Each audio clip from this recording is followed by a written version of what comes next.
ইরগানভার্স মনে হয় উচ্চারণ ঠিক আছে। এটা one of the powerful cultivation ভার্সের মধ্যে আসে। আবার অনেকের মতে এটা সবথেকে পাওয়ারফুল কাল্টিভেশন ভার্স, সেটা নিয়ে আজকে কোনো কথা বলবো না। আজকে আমি এই ভার্সের যে কসমোলজি আছে সেটাকে এক্সপ্লেন করব। তার আগে এই ভার্স সম্পর্কে ছোট্ট একটা ধারণা দিই। এই যে ইরগানভার্স তুমি একে মাসাদা ভার্সের সাথে কম্পেয়ার করতে পারো। যেমন মাসাদা ভার্স বা শিনজা বানচোই অনেকগুলো স্টোরি আছে, যেমন ডায়াসারে, কাজিরি কামুই কাগুরা, আবাস্তা of black and white, etcetera etcetera. এরকমই ইরগানভার্সেও অনেকগুলো স্টোরি আছে, যেমন renegade immortal, pursuit of the truth, I shall seal the heaven. এরকম মনে হয় 6টা স্টোরি আছে এবং এই সকল স্টোরি একটা ভার্সের মধ্যে টেক প্লেস করে, যেটাকে বলা হয় ইরগানভার্স। সো বেশি কথা না বলে ভিডিও শুরু করি। তার আগে একটা জিনিস ক্লিয়ার করি, এই যে ইরগানভার্সের যে স্টোরিগুলো আছে আমি কিন্তু নিজে থেকে সেটা পড়িনি, অর্থাৎ এই যে ভিডিও এটা বিভিন্ন সোর্স থেকে নেওয়া। তো এখানে ছোট্টখাটো ভুল থাকতে পারে, চেষ্টা করব ভুল কম করার, বাট থাকলেও থাকতে পারে। So let's go. Vast expense কোনো একটা সিঙ্গেল ইউনিভার্স বা মাল্টিভার্স না, এটা ইউনিভার্স বা মাল্টিভার্সের থেকেও বিয়ন্ড কিছু। ভাস্ট এক্সপেন্সে অনেক কিছু এক্সিস্ট করে, যেমন world, dimension, star system, realm, universe, expanded cosmos, continent, world butterfly, vortex, spatial dimension, river of time, etcetera.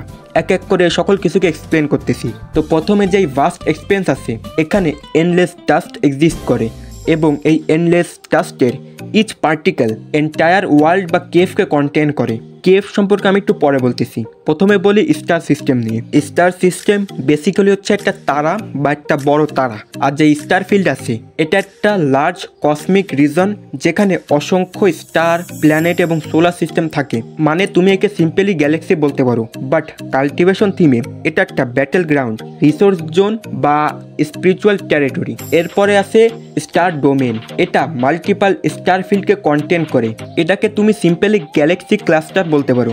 এবং এখানে এনলেস স্টার ডোমেন এবং স্টার ফিল্ড এক্সিস্ট করে। এই সকল কিছু মিলে একটা স্টার সিস্টেম ফর্ম হয়, একে বলা হয় এনশিয়েন্ট স্টার সিস্টেম। আর এই এনশিয়েন্ট স্টার সিস্টেম 2টা রেলামে বিভক্ত, ইনার এবং আউটার রেলাম। এবং এই যে এনশিয়েন্ট স্টার সিস্টেম এটাকে একটা কেভ বলা হয়েছে।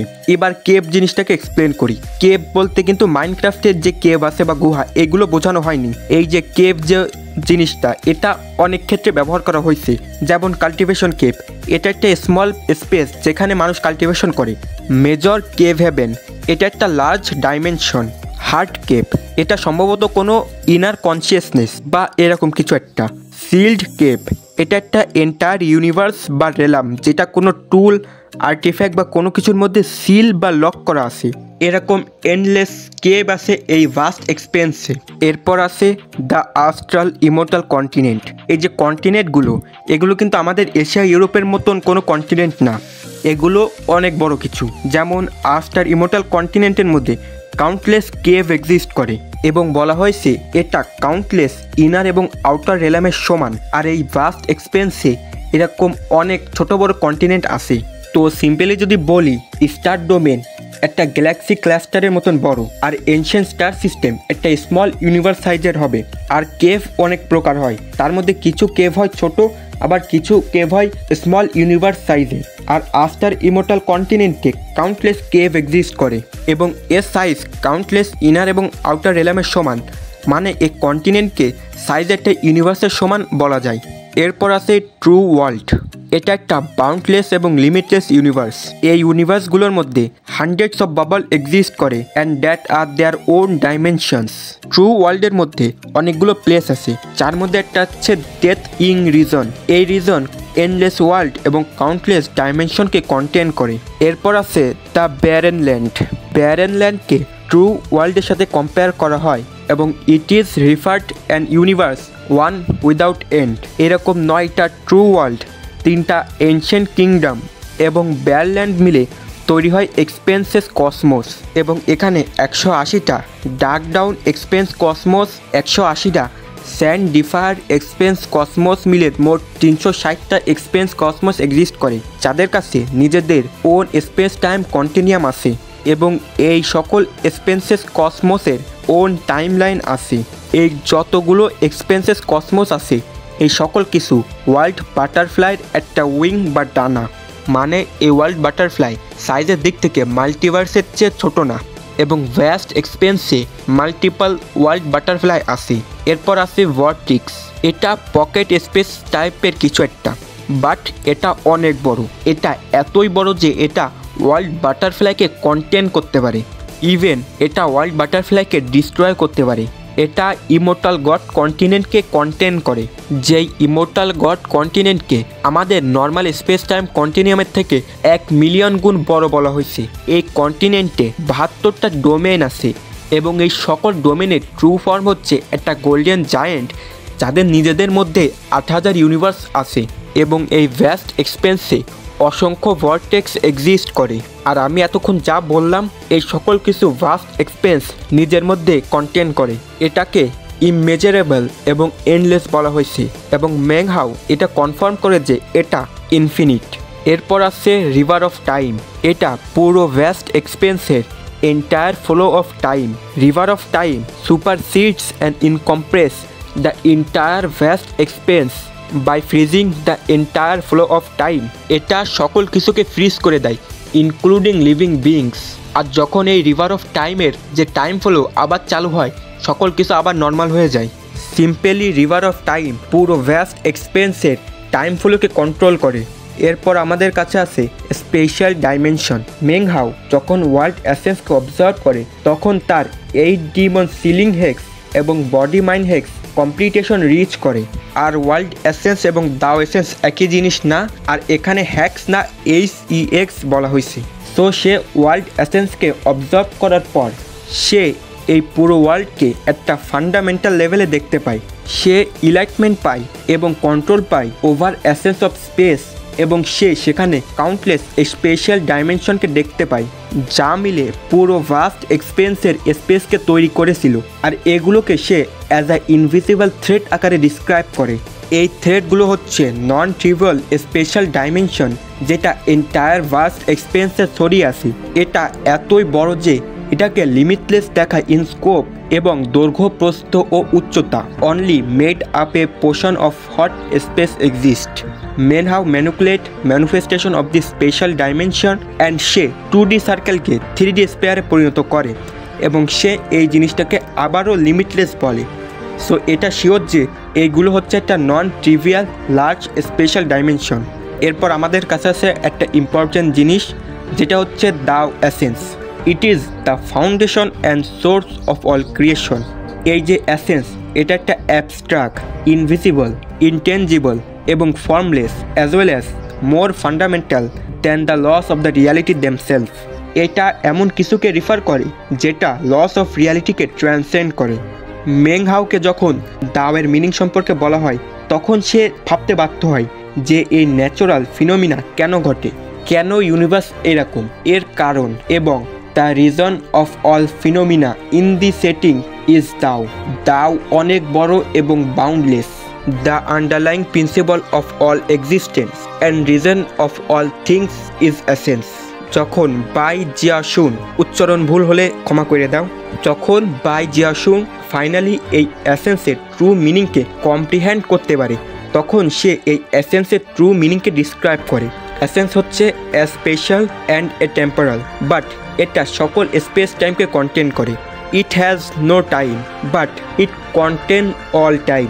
ইট has no beginning or end but it contain all beginning and end. It has no form, shape and place, but it contains all form, shape and place. It is noiseless and lightless, but it contains all noise and light. It is completely boundless in scope and it is omnipresent. আমি যদি সহজে বোঝাই তো এটা হচ্ছে platonic form.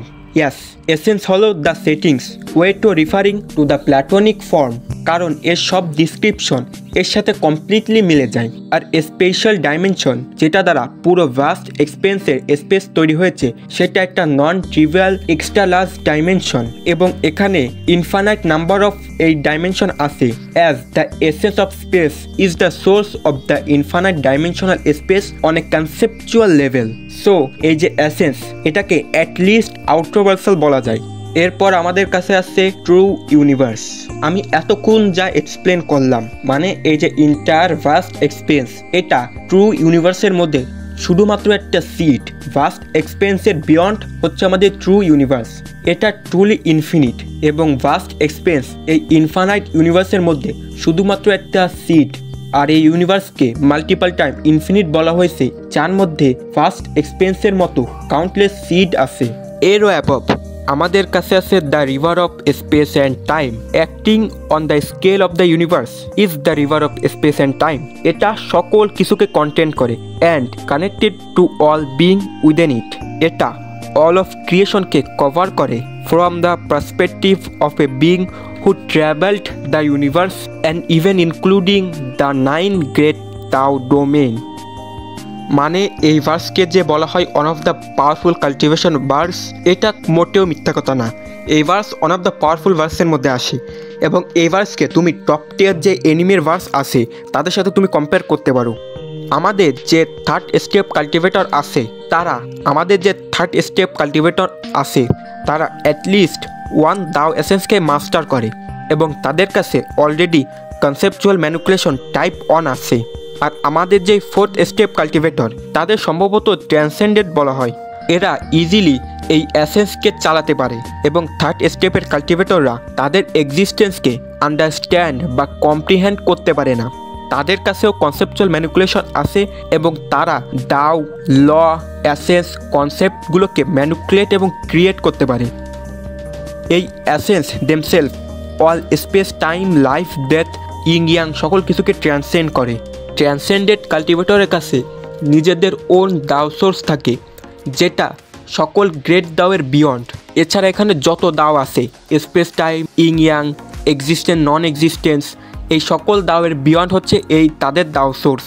তো simply যে fourth step cultivator আছে তাদের easily base line high outer versal বলা যায় and outer versal plus with low বল। আর এর উপর আমাদের কাছে আছে ফিফথ স্টেপ কাল্টিভেটর। সো এদের বলা হয়েছে যে এরা এই সকল ইউনিভার্স অ্যান্ড ট্রান্সেন্ডেড কাল্টিভেটরদের as a painted image view করে এবং তাদের সামনে হিউম্যান এবং কাল্টিভেটরদের কোনো পার্থক্য নেই, তারা সবাইকে অ্যাজ আ ইকুয়াল ভিউ করে। ফোর্থ স্টেপ কাল্টিভেটর তাদের সামনে একটা ইলিউশন ছাড়া কিচ্ছু না। সো এখানে সম্ভবত একটা রিয়ালিটি ফিকশন ট্রান্সেন্ডেন্স আছে, কারণ এখানে বলা হয়েছে যে এই সকল কিছু তাদের সামনে একটা পেন্টেড ইমেজ। সকল ক্রিয়েশন একটা ফিকশন এবং তারা হচ্ছে দ্য রিয়ালিটি হিমসেলফ। আমার মতে ফিফথ স্টেপ কাল্টিভেটরদের easily base line high outer বলা উচিত। আর আমি যতদূর শুনেছি যে এই ফিফথ স্টেপ কাল্টিভেটরদের উপরেও কাল্টিভেশন রেলাম আছে 6, 7, 8 স্টেপ। আমি শুনেছি, কনফার্ম বলতে পারবো না, বাট এই রেলামগুলো সম্পর্কে আমি সেরকম কোনো ইনফরমেশন পাইনি, তাই আমি এই রেলামগুলোকে ভিডিও ইনক্লুড করিনি। যেহেতু আমার এই কাল্টিভেশন রেলাম সম্পর্কে কোনো ধারণা নেই, তাই এখানে আমি জাস্ট একটা ধারণা লাগাতে পারি। ফিফথ স্টেপ কাল্টিভেটরও যদি আমাদের বেস লাইন হাই আউটার হয়, দেন 6, 7 যে রেলামগুলো আছে তারা অবশ্যই এই ফিফথ স্টেপ থেকে বেশি পাওয়ারফুল হবে। সো এখানে তাদের হাই আউটার থেকে লেয়ার ইন্টু হাই আউটার আমি বলতে পারি। এর উপরে হতে পারে, এক্সট্রা ভার্সালও যেতে পারে, বাট তাদের সম্পর্কে আমি সেরকম কিছু জানি না। সো ইন দি এন্ড এই ভার্স আমাদের হাই আউটার ভার্সালের মতন স্কেল করে, যেখানে আমাদের ফিফথ স্টেপ কাল্টিভেটররা base line high outer versal. আর ফিউচারে যদি আমি এর হায়ার কাল্টিভেশন রেলাম সম্পর্কে কোনো কিছু পাই, সেটা আমি শর্ট ভিডিও ক্লিয়ার করে দেবো। এই ছিল আজকের ভিডিও। যদি কোনো প্রকার ভুল হয় দেন তুমি কমেন্টে বলতে পারো। Bye bye.